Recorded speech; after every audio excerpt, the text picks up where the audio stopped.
పరిశ్రమల అభివృద్ధికి 3 క్లస్టర్లు 2050 నాటికి రాష్ట్రంలోని అన్ని ప్రాంతాలకు ఇండస్ట్రీస్, గ్రామాల్లోనూ హైదరాబాద్ తరహా అభివృద్ధి లక్ష్యమని చెప్పేసి సీఎం అంటా ఉన్నారు.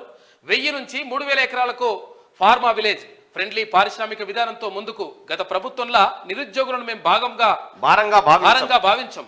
వారి ప్రపంచంతో పోటీ పడే స్కిల్స్ నేర్పిస్తాం, అందరికీ అందుబాటులో ఉంటానని వెల్లడి. సిఐఐ ప్రతినిధులతో భేటీ అయ్యిండు ముఖ్యమంత్రి రేవంత్ రెడ్డి.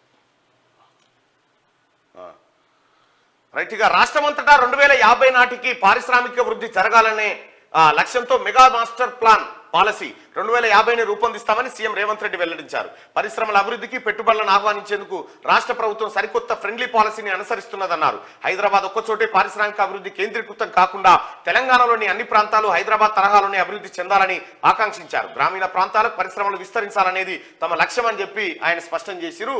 3 పరిశ్రమల అభివృద్ధి కోసం 3 క్లస్టర్లను తీసుకొస్తా ఉన్నారు.